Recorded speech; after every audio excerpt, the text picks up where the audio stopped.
இன்றைக்கு ஜூலை மாதம் 27ஆம் தேதி சனிக்கிழமை, பொதுக்காலத்தின் 16ஆம் வாரம். இன்று தேவன் நமக்கு தரும் ஜீவ நீரூற்றான இறை வார்த்தைகள் திருப்பாடல் 84. இறை வார்த்தைகள் 2, 3, 4, 5 மற்றுமாக 7 மற்றும் 10. நாம் அனைவரும் பாட வேண்டிய பதிலுரை பாடல். ஆண்டவரே, உமது உறைவிடம் எத்துணை அருமை ஆனது. ஆண்டவரே, உமது உறைவிடம் எத்துணை அருமையானது. என் ஆன்மா ஆண்டவரின் கோவில் முற்றங்களுக்காக ஏங்கி தவிக்கின்றது. என் உள்ளமும் உடலும் என்றுமுள்ள இறைவனை மகிழ்ச்சியுடன் பாடுகின்றது. படைகளின் ஆண்டவரே, என் அரசரே, என் கடவுளே, ஓமது பீடங்களில் அடைக்கலான் குருவிக்கு வீடு கிடைத்துள்ளது. தங்கள் குஞ்சுகளை வைத்திருப்பதற்கு சிட்டுக்குருவிகளுக்கு கூடும் கிடைத்துள்ளது. ஆண்டவரே, ஓமது உறைவிடம் எத்துணை அருமை ஆனது. உமது இல்லத்தில் தங்கியிருப்போ நற்பேறு பெற்றோ. அவர்கள் எந்நாளும் உம்மை புகழ்ந்து கொண்டே இருப்பார்கள். உம்மிடமிருந்து வலிமை பெற்ற மானிடர் பேறு பெற்றோ. அவர்களது உள்ளம் சீயோனுக்கு செல்லும் நெடும் சாலைகளை நோக்கியே உள்ளது. ஆண்டவரே, உமது உறைவிடம் எத்துணை அருமையானது.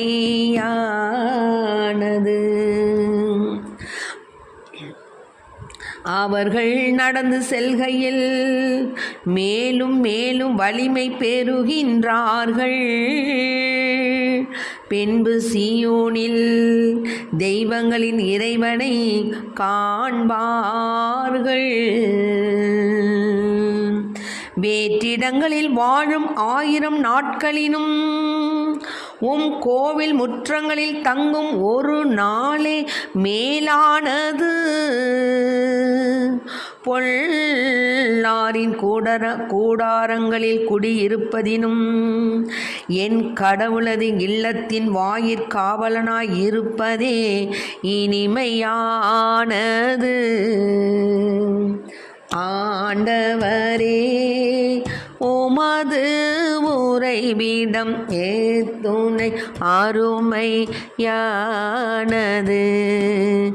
ஆண்டவரே, உமது உறைவிடம் எத்துணை அருமையானது.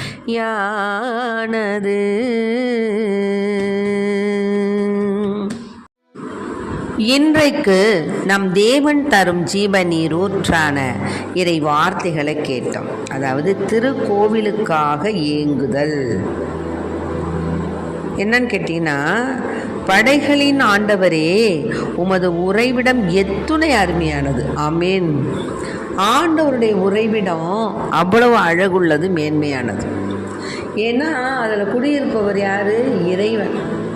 தேவனே இருக்கக்கூடிய இல்லம் கோவில். ஆக நீர் உறையக்கூடிய அந்த உறைவிடம் எத்துணை மேலானது. இப்போ தான் நம்ம கவனிக்கணும். பிற சபையிலலாம் சொல்கிறாங்க, மாதா வந்து வணக்கத்துக்குரியவங்க இல்லை, மாதா வந்து போற்றுவதற்கு தேவையில்லை அப்படிங்கிறாங்க.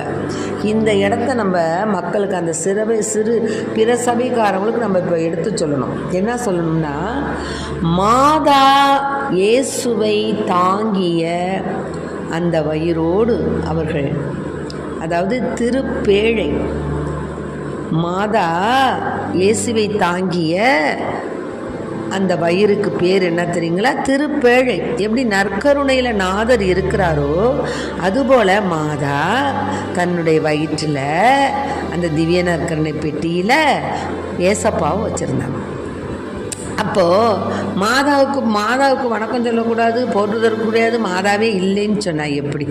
இது எவ்வளோ பெரிய ஒரு அர்த்தத்தை பாருங்களேன். இது மாதிரி இருக்கும்போது பிற சபையினர் உணராமல் தேவதாயை பற்றி கூறுகிறார்கள். நாம் அதெல்லாம் எடுத்து சொல்லணும். ஆக இந்த உமது உறைவிடம் எத்தனை அருமையானது. என் ஆன்மா ஆண்டவரின் கோவில் முற்றங்களுக்காக ஏங்கி தவிக்குது.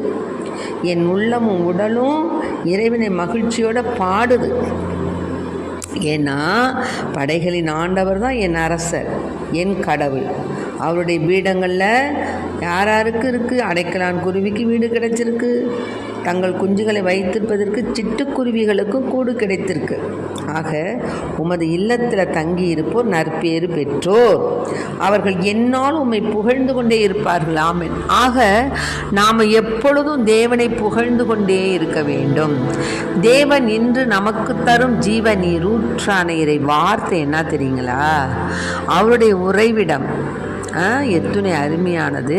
ஆகவே அவரை நாம் புகழ்ந்து கொண்டே இருக்க வேண்டும், தேவதாயை போற்றி கொண்டே இருக்க வேண்டும், இறைவனை புகழ்ந்து பாடிக்கொண்டே இருக்க வேண்டும். அதாங்க இன்னைக்கு.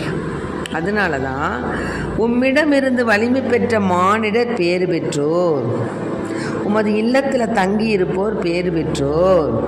அவரது உள்ளம் எந்த சாலையை நோக்கி சொல்லுதான்? சீயோன் செல்லும் நெடும் சாலைகளை நோக்கி உள்ளது. ஆக நம்முடைய நோக்கம், நம்முடைய குறிக்கோள் எல்லாமே இறைவனை நோக்கியே தான் இருக்கணும். இப்போ நம்ம தொடக்கத்திலேருந்து நம்ம இந்த ஜப நீரூற்றில், ஜீவ நீரூற்றில் இறைவனை பற்றியே தான் நம்ம சொல்லி கொண்டு வருகிறோம். பாருங்கள், ஒன்றுக்கொன்று ஆண்டவரை பற்றி மேலும் மேலும் மேலும் நாம் தெரிந்து கொள்வதற்கு இது ஏதுவாக இருக்கிறது. அதான் இன்னொன்று சொல்கிறாங்க. என்ன சொல்கிறாங்கன்னா, படைகளின் ஆண்டவரே என் விண்ணப்பத்தை கேட்டறணும். இன்னொன்று, அவர்கள் நடந்து செல்கையில் மேலும் மேலும் வலிமை பெறுகின்றார்கள். யாரு? இறைவனை கண்டவர்கள், இறைவனை நெஞ்சினிலே கொண்டவர்கள், இறைவனை புகழ்ந்து பாடுபவர்கள். சீயோனுக்கு செல்லும் நெடும் சாலைகளை நோக்கியே உள்ளமுடையவர்கள். இவங்கெல்லாம் எப்படி இருக்கிறாங்கன்னா, நடந்து செல்கையில் மேலும் மேலும் வலிமை பெறுகிறார்கள். அப்புறம் பாருங்க, ஏனெனில் வேற்றிடங்களில் வாழும் 1000 நாட்களிலும், நாம் வேறு எங்கே நம்ம 1000 நாட்கள் இருந்தால் கூட உம் கோவில் முற்றங்களில் தங்கும் ஒரு நாளே மேலானது. பாருங்கள், உம் கோவில் முற்றங்களில் தங்கும் ஒரு நாள் தான் எனக்கு மேலானது. ஏன்னா பொல்லாரின்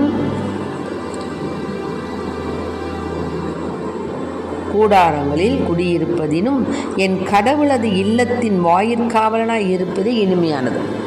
பொல்லாரின் கூடாரத்தில் இருப்பதை விட என் கடவுளுக்கு நான் காவலனாக இருந்தால் போதுங்கிறாங்க. பாருங்களேன், எவ்வளோ பெரிய வேற்றிடங்களில் 1000 நாட்கள் நீ வாழ்ந்தாலும் சரி, ஆண்டவருடைய இல்லத்தில் ஒரு நாள் நீ தங்கினா போதும்.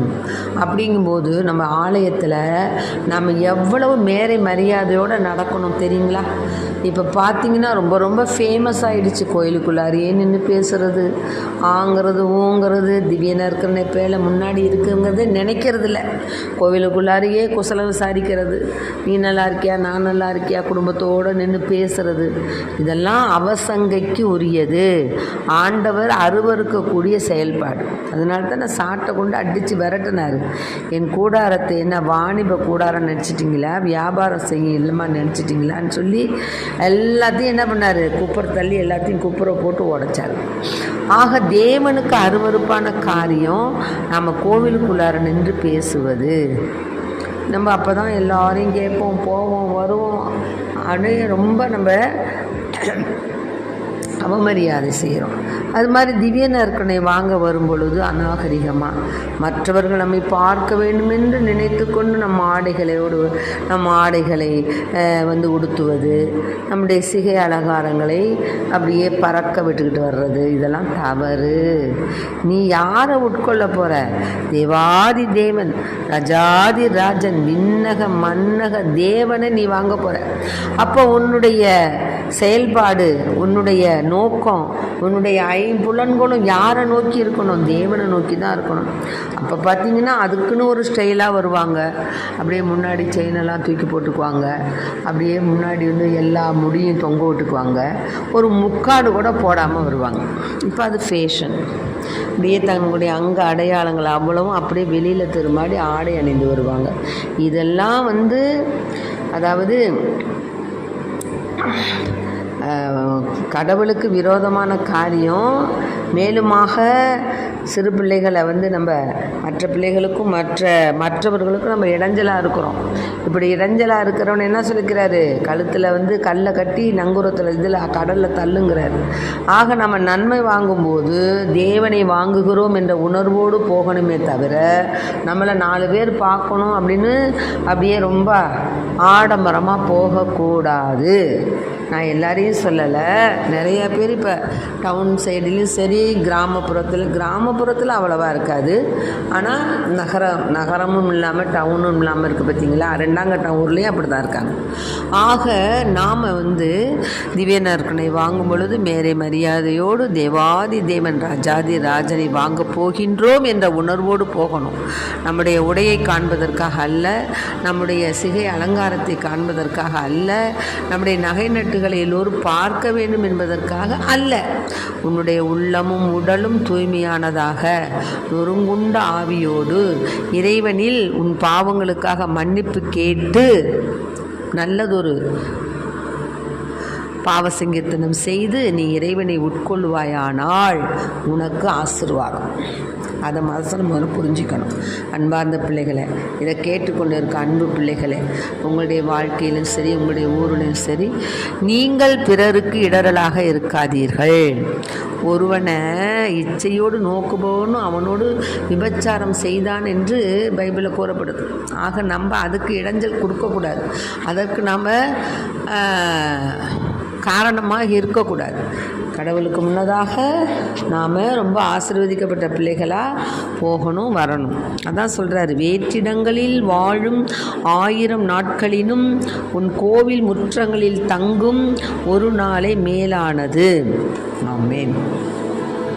ஆகவே அன்பு பிள்ளைங்களே, நாம் எப்படி வாழ வேண்டும் என்பதை இங்கு நமக்கு திருக்கோவிலுக்காக இயங்குதல் 84வது திருப்பாடல்களை கூறப்பட்டிருக்கு. அதனால் படைகளின் ஆண்டவர் நம் அரசர், நம் கடவுள்.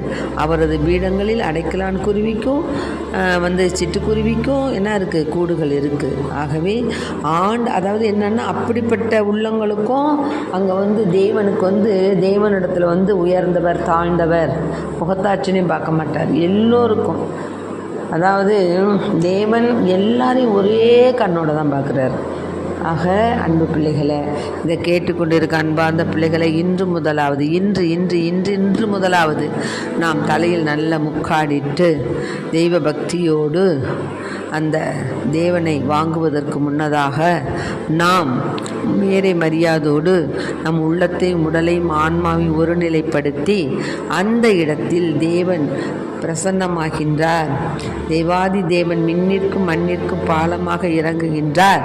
அத்தகைய உத்தமரை நாம் வாங்கும் பொழுது நமது உள்ளமும் உடலும் பரிசுத்தமாய் இருக்க வேண்டும் என்ற உயர்ந்த நோக்கத்தோடு நாம் நமது பிள்ளைகளுக்கும் எடுத்து சொல்லுவோம், நம் பேர குழந்தைகளுக்கும் எடுத்து சொல்லுவோம், நம்முடைய ஞான பிள்ளைகளுக்கும் நாம் எடுத்து சொல்லுவோம். ஆகவே நல்ல ஒரு பெற்றோர்களாய், நல்ல ஒரு ஞான பெற்றோர்களாய், நல்ல ஒரு தாத்தா பாட்டியராய் நாம் வாழ்ந்து நம் பிள்ளைகளுக்கு ஒரு எடுத்துக்காட்டான வாழ்க்கையை நாம் வாழ இறைவனை மன்றாடுவோம். ஆமேன்.